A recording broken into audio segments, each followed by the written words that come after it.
सभी को मेरा नमस्कार। शिवालिक स्कूल की ऑनलाइन वीडियो क्लास में आप सबका हार्दिक अभिनंदन, स्वागत है। फिर आप क्लास 12 का केमिस्ट्री सब्जेक्ट का solution chapter that means lesson number 2 विलियन पार्ट पढ़ रहे थे। इस विलियन के अंदर आप लोगों को मैंने क्या कुछ बताया था, उसके बाद में आज का जो टॉपिक आता है वो आएगा आपका ideal and non ideal solution, आदर्श और अनादर्श विलियन। क्या नाम है बेटा? आदर्श और अनादर्श विलियन। आदर्श और अनादर्श विलियन, ठीक है ना। आदर्श और अनादर्श विलियन में क्या क्या बातें आती है पहले सुनो। तो इसका मतलब अपने पास में ये कहता है कि आप लोग कौन से द्रव पदार्थों को मिलाएंगे। पहला प्रश्न तो ये आया। वाष्पशील द्रव पदार्थों। अच्छा, तो द्रव पदार्थ दो प्रकार के हो गए बेटा, एक हो गया वाष्पशील और एक हो गया अवाष्पशील। एक तो क्या हो गया?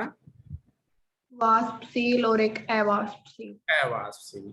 तो वाष्पशील पदार्थ का मतलब तो ये है कि अगर इन पदार्थों को गर्म कर दिया जाए, क्या कर दिया जाए बेटा?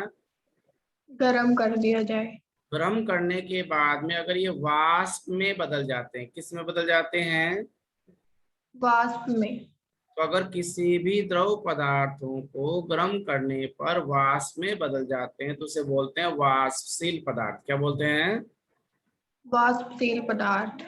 ये कहता है कि कितने वाष्पशील पदार्थों को मिलाया? दो वाष्पशील पदार्थों। दो वाष्पशील द्रव पदार्थों को आपस में मिलाएंगे तो मिलने के बाद में कितने प्रकार के विलयन मिलेंगे आपको? दो प्रकार के विलयन। प्रकार के। दो प्रकार का मतलब बेटा एक तो ये हो सकता है कि इन दोनों द्रव पदार्थों को मान लिया जाए एक द्रव पदार्थ, तो क्या मान लिया मैंने? ए। A। और दूसरा द्रव पदार्थ क्या मान लिया बेटा? बी। बी मान लिया। तो कितने द्रव पदार्थ हो गए? दो। दो द्रव पदार्थ हो गए। अब इन दो द्रव पदार्थों को यदि आपस में मिला दिया, ये मिला दिया, तो मिलने के बाद में क्या मिला आपको? एक विलियन। विलियन मिला। क्या मिला? विलियन। विलियन मिला। अब ये विलियन कैसा हो सकता है सुनो। मान लिया जाए ये पदार्थ आपने कितना ले लिया? 5 ml। अच्छा, और ये वाला बेटा कितना ले लिया? 25 ml। और आपका जो विलियन है वो कितना मिल गया? 30 ml। अच्छा, एक सिचुएशन तो ये हो सकती है कि विलय और विलायक दोनों की मात्राओं के योग के बराबर किसकी मात्रा मिल जाए? विलियन की। विलयन की। हाँ या ना? Yes sir. बेटा ऐसे विलयनों को तो आप क्या बोलोगे? आदर्श विलियन। इसका मतलब ये है गुड़िया, विलय को विलायक में मिलाने पर, विलय को विलायक में मिलाने पर इसी प्रकार से कोई आयतन में परिवर्तन आया क्या? बताओ। पहले नो। मान कितना था? 5 + 25 30, और अभी कितना है? 30। 30। समझ गए? Yes sir. अच्छा, अब एक सिचुएशन ये भी हो सकती है इस 30 की जगह इसका मान कितना मिल जाए बेटा? 25। 28 ml कितना मिल गया? 28। या कितना मिल गया? 32। इसका मतलब है कि ये बताओ इन दोनों के योग के बराबर है या बराबर नहीं है? बराबर नहीं है। नहीं है तो ये कौन सा कहलाएगा? अनादर्श विलियन। अच्छा, तो घूम फिर करके बात ये आती है कि कितने वाष्पशील द्रव पदार्थों को मिलाया? दो वाष्पशील द्रव पदार्थों को। कितने प्रकार के विलयन बनेंगे? दो प्रकार के। एक विलयन क्या कहलाया? आदर्श विलियन। दूसरा वाला बेटा? अनादर्श विलियन। अच्छा, अब बात आती है आदर्श विलयन को आपसे बोले कि परिभाषित करो, है ना। तो आदर्श विलयन का मतलब ऐसे विलयन जो किस सांद्रताओं पर सभी सांद्रताओं पर। और सभी तापों पर किसके नियम की पालना करे? राउल्ट के नियम की। राउल्ट के नियम की। राउल्ट का नियम याद आया आपको? Yes sir.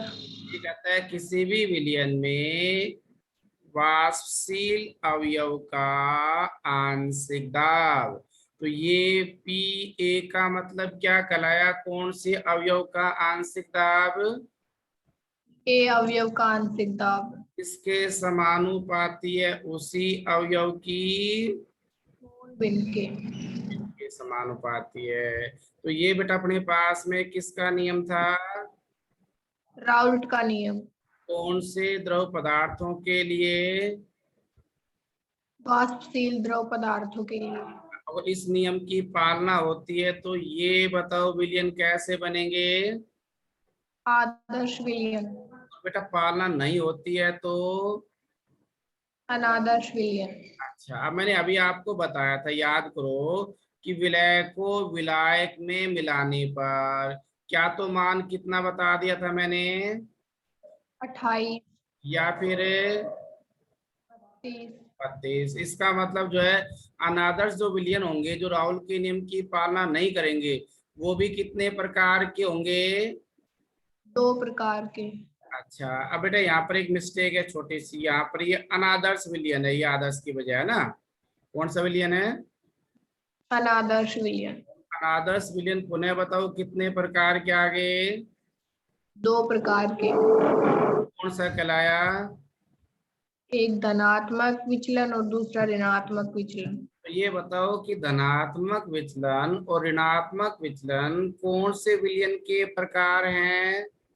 अनादर्श विलयन के। कौन से विलयन के? अनादर्श विलयन के। अनादर्श विलयन के। यहाँ तक समझ गए बेटा? Yes sir. अच्छा, तो सबसे पहले मैंने आपको बताया कि आदर्श विलयन ऐसे विलयन है जो सर सभी सांद्रताओं पर सभी तापों पर राउल्ट के नियम की पालना करे तो वो आदर्श कहलाते हैं, और नहीं करे तो अनादर्श विलयन। अनादर्श कहलाते हैं। अब अपने पास में इस आदर्श और अनादर्श की शर्त बताता हूँ, गुणधर्म बताऊं? Yes sir. लाओ गुणधर्म के ऊपर चर्चा करते हैं। तो बेटा गुणधर्म में पहला जो गुणधर्म आता है वो आता है कि किसके नियम की पालना करनी चाहिए? राउल्ट के नियम की।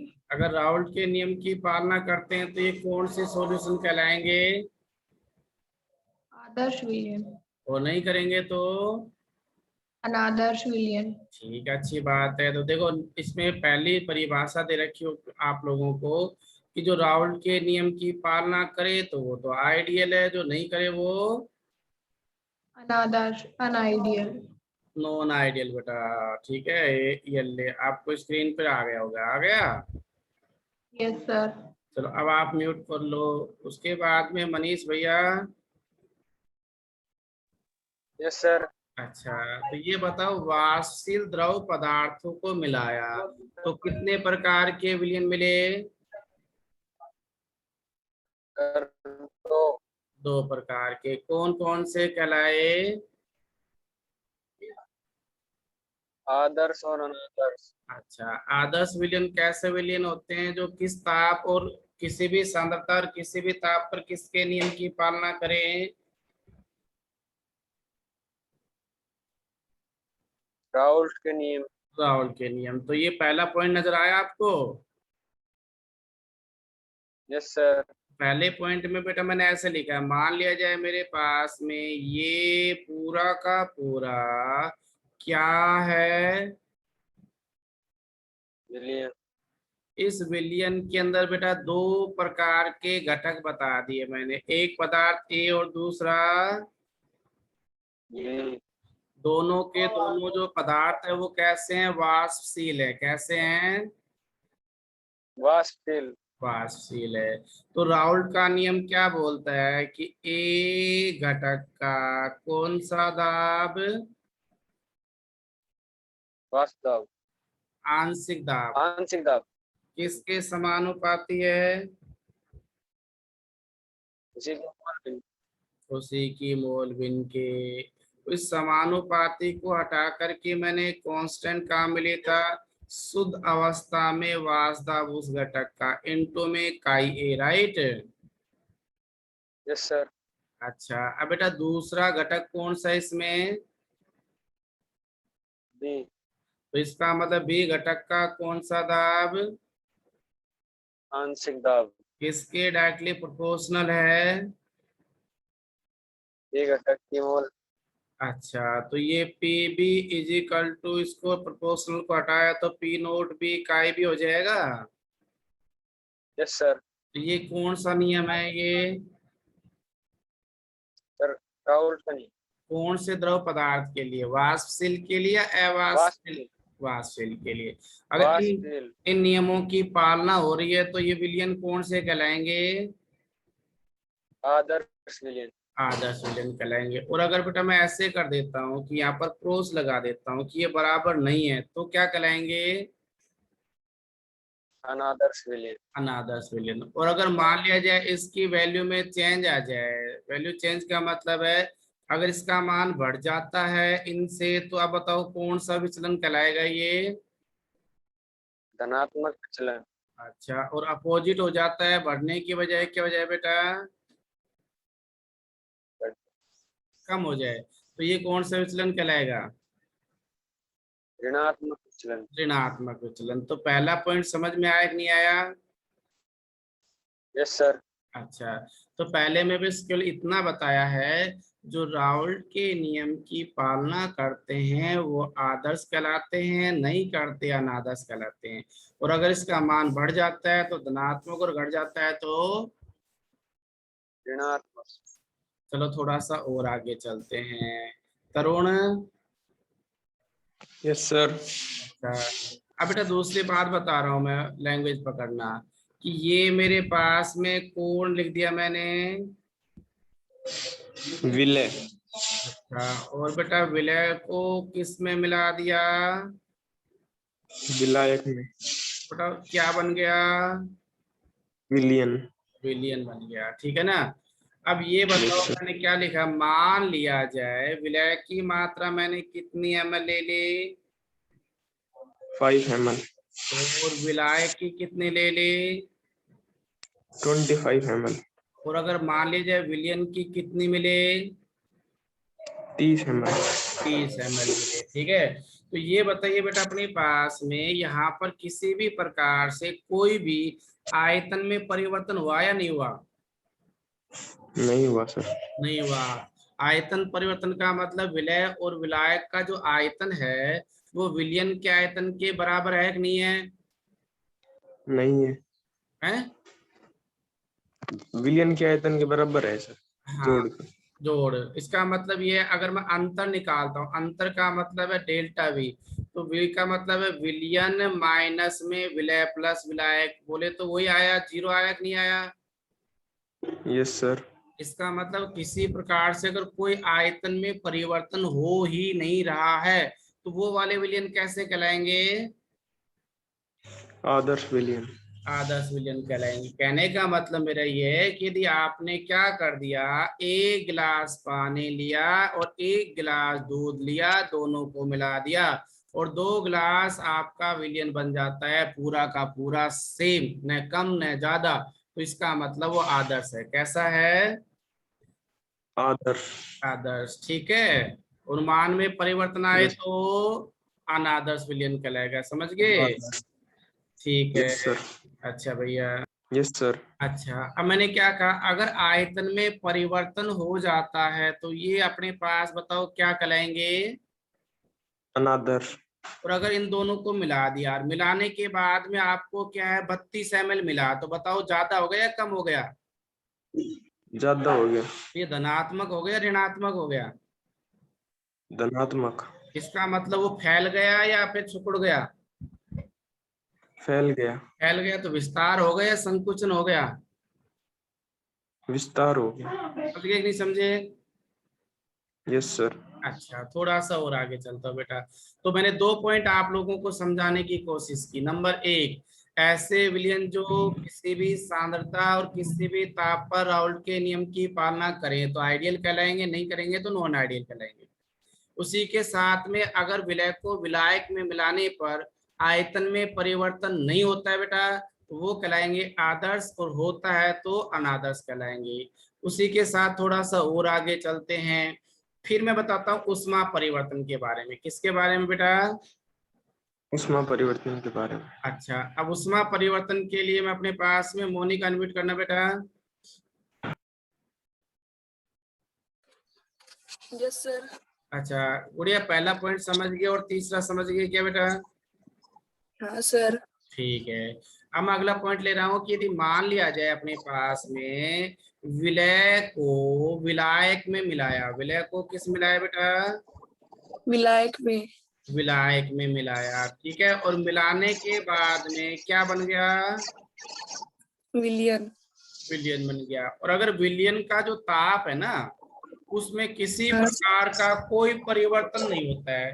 कहने का मतलब न तो वो ठंडा हो जाता है और न ही गर्म रहता है, जैसा था वैसा का वैसा रहता है, राइट। Yes sir.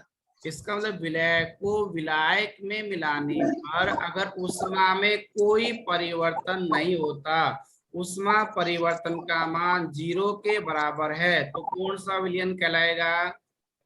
आदर्श विलियन। आदर्श विलयन कहलाएगा। यहाँ तक बात समझ में आई? Yes sir. और बेटा यदि मैं विलय को विलायक में मिलाता हूँ और ऊष्मा में परिवर्तन हो जाता है तो? अनादर्श विलियन। अब सर ऊष्मा में परिवर्तन कैसे हो सकता है? क्या तो बेटा इसका टेम्परेचर बढ़ जाएगा या टेम्परेचर घट जाएगा? जैसे आपने हमने महसूस किया होगा कि दिवाली के समय पर आप लोग घर में क्या करते हैं, कई बार देखा होगा, ये आपके पास में एक मटका है, क्या बेटा? मटका। और इस मटके के अंदर आपने क्या डाल दिया बेटा?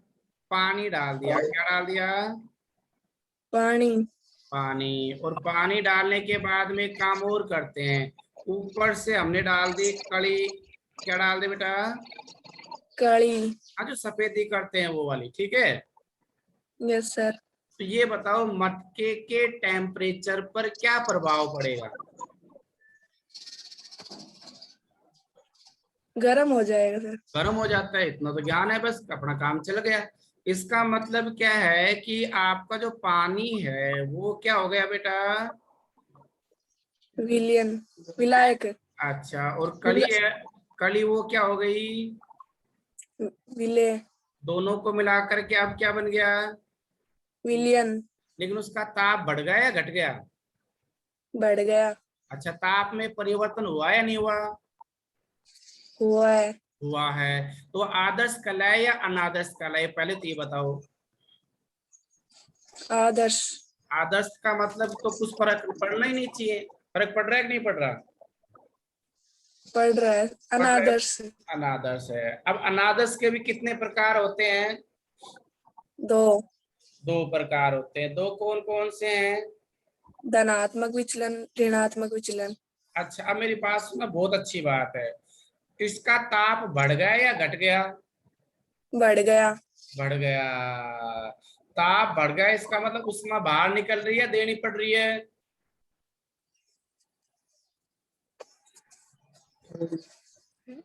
भाई ताप निकल रही।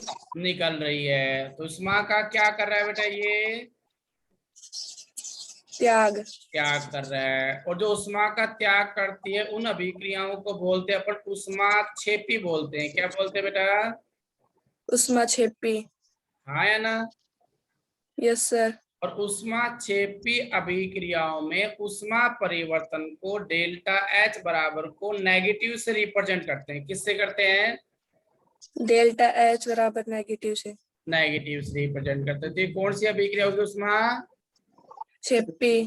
यहाँ तक बात समझ में आई या नहीं आई? Yes sir. अच्छा, तो ये बताओ इसमें डेल्टा एच का मान नेगेटिव ऋणात्मक में है या धनात्मक में है? ऋणात्मक में। हाँ, तो अगर मान लिया जाए ऋणात्मक विचलन का मतलब ये हुआ कि डेल्टा एच का मान नेगेटिव बोलोगे या पॉजिटिव बोलोगे? नेगेटिव। लेकिन ये बताओ विलयन गर्म हुआ या ठंडा हुआ? गरम। गर्म। तो विलयन तो क्या हो जाता है? गरम।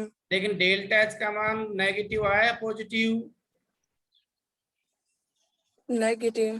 समझ गए? Yes sir. अगर उल्टा कर देते हैं, माना कि अपने पास में विलयन आपका क्या हो जाए? ठंडा। ठंडा। ठंडा का मतलब वो अभिक्रिया कहलाएगी उष्मा शोषी। क्या कहलाएगी? उष्मा शोष्य अभिक्रिया। और उसके लिए डेल्टा एच का मान क्या होता है? पॉजिटिव। पॉजिटिव। तो कितने डिफरेंस बता दिए मैंने आप लोगों को? 3। 3 बता दिए। अब आता है एंट्रोपी परिवर्तन। क्या बोला? एंट्रोपी परिवर्तन। तो एंट्रोपी परिवर्तन बेटा आप म्यूट करो, अनम्यूट करो। Yes sir. अच्छा अंतिम बेटा अगला पॉइंट कौन सा परिवर्तन है? एंट्रोपी। अच्छा एंट्रोपी का मतलब क्या है पहले तो ये समझो। एंट्रोपी का मतलब है अणुओं का फैलाव या बिखराव। मैच कर लो।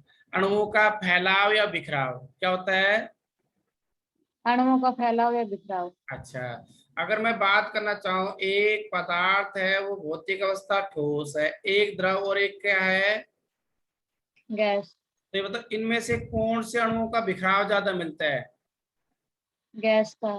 गैस का। तो इसका मैं ये पूछूं आप में से, ठोस द्रव गैस में से किसकी एंट्रोपी ज्यादा है, तो आप क्या बोलोगे? गैस की। गैस की, क्योंकि गैस के अणुओं में फैलाव या बिखराव क्या मिलता है? ज्यादा।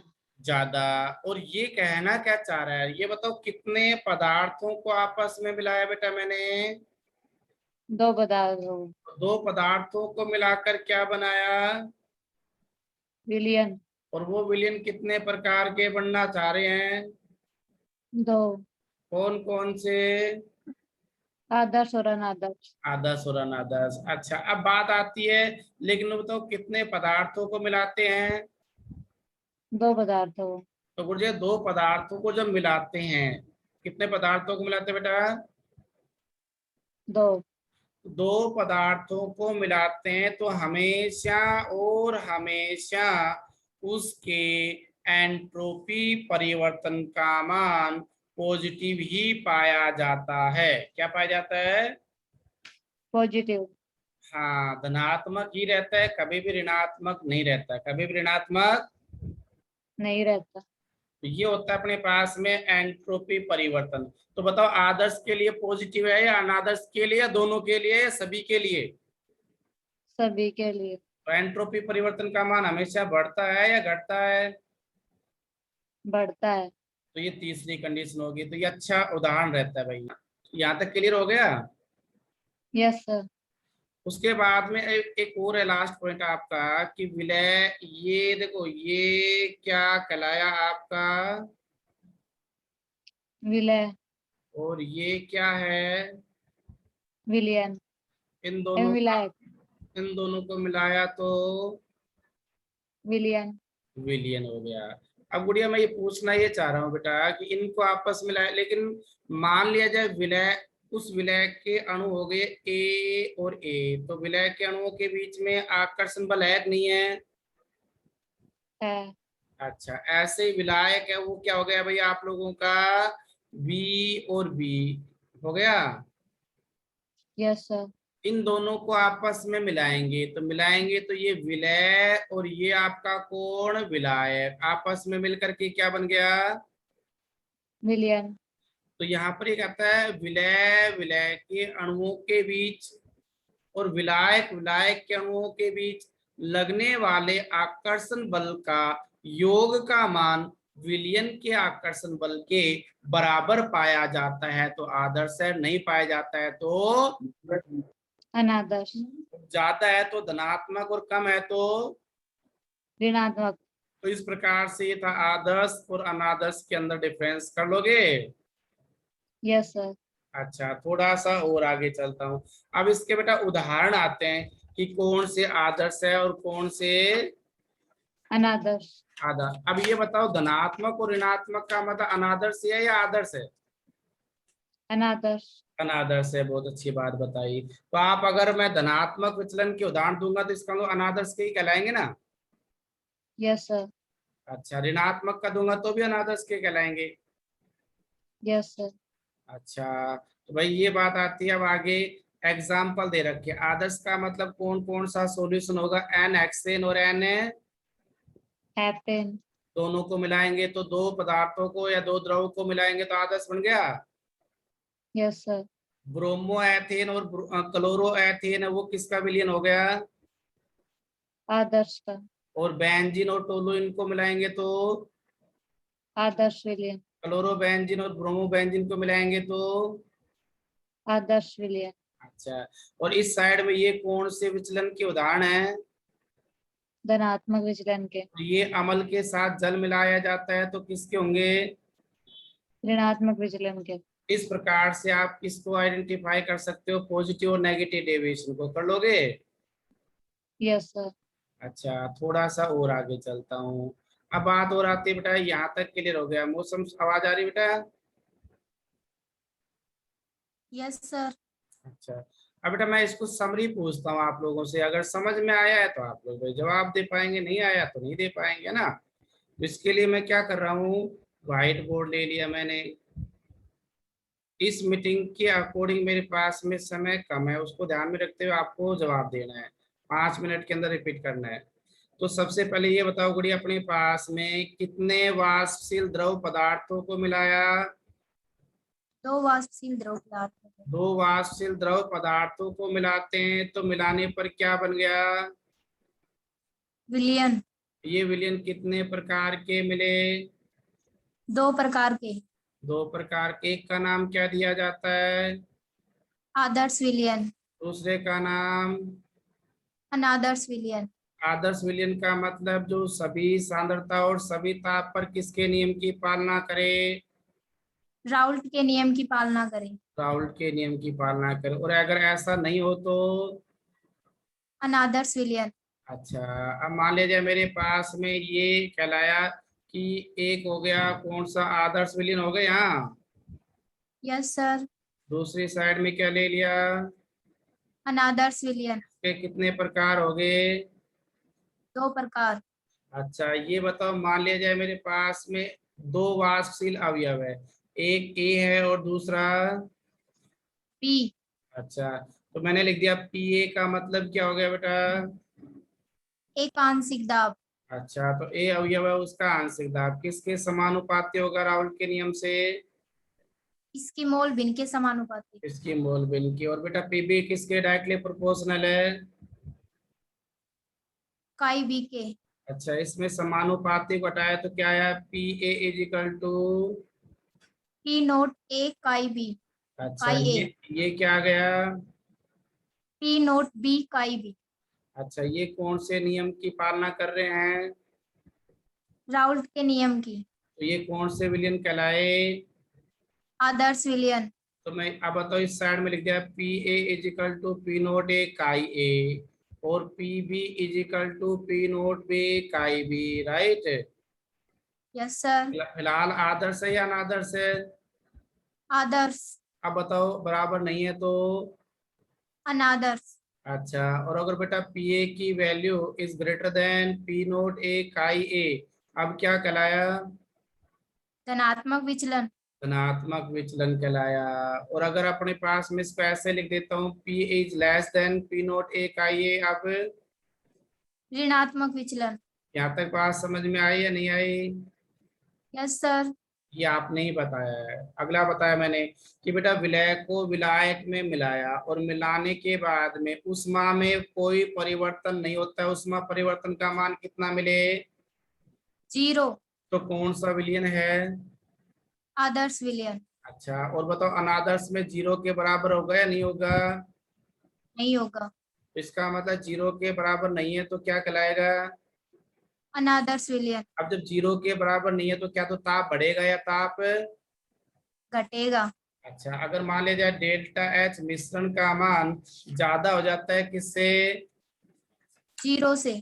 0 से ज्यादा हो जाता है। 0 से क्या हो जाए? ज्यादा। तो कौन सा विचलन कहलाएगा? धनात्मक विचलन। लेकिन इसका मतलब विलयन कैसा हो जाएगा? ठंडा। अच्छा, और डेल्टा एच की वैल्यू बेटा मिश्रण के मान 0 से अगर क्या हो जाए, कम हो जाए, तो कौन सा विचलन है? ऋणात्मक विचलन। लेकिन वो पदार्थ अपने विलयन कैसा होता है? परम। विलय को विलायक में मिलाने पर अगर किसी प्रकार से कोई आयतन परिवर्तन नहीं होता है तो? आदर्श विलयन। और अनादर्श में क्या होगा? परिवर्तन होगा। अच्छा, और धनात्मक में क्या हो जाएगा बेटा? मान बढ़ेगा, मान, और ऋणात्मक में? घटेगा। यहाँ तक बात समझ में आई कि नहीं आई? हो गया?